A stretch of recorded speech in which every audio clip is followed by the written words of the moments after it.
Таблица потребители е първата таблица, която трябва да бъде попълнена преди да се започне работа с програмата OptiExpert. В нея се въвеждат всички оптици, лекари, управители на оптики или казано накратко всички, които ще работят с програмата. На всеки един юзер му се задава съответното ниво на достъп по преценка на управителя.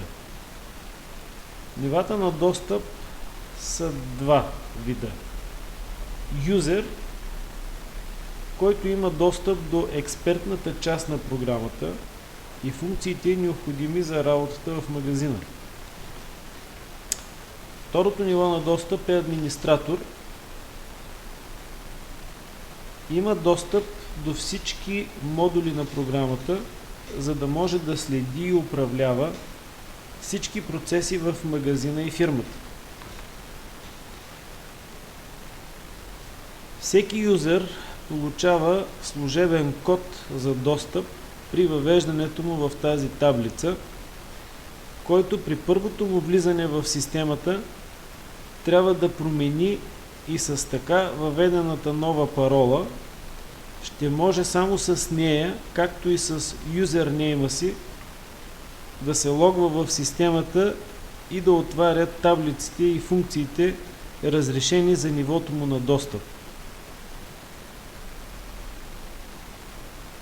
Персонализирането на работата с програмата е необходимо, защото всяко едно действие, извършвано в нея, се записва, включително и това, кой го е извършил, за да може да се направи точна статистика на работния процес. Ето как практически се попълва тази таблица.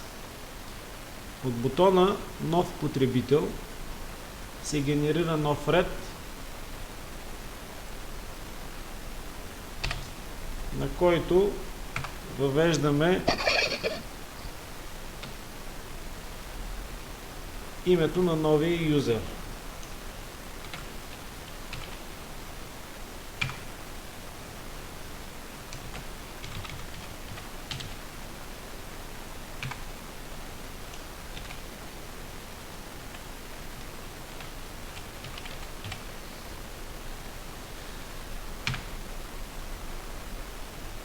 В колоните адрес, телефон, имейл и други лични данни, ако искаме, можем да ги попълним, т.е. те не са задължителни.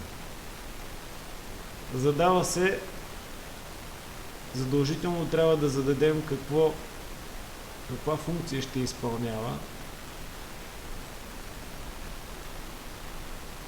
Оптик или доктор.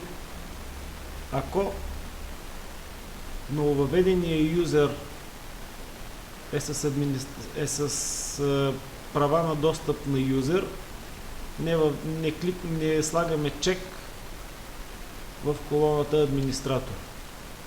Ако фирмата има политика за бонус при взета поръчка, то тогава въвеждаме процента евентуално на бонуса, който ще получи оптик. Когато даден юзер вече не работи за фирмата, можем да го деактивираме с чек в колона неактивен, или другия вариант е с избор на колоната и изтриване на избраните.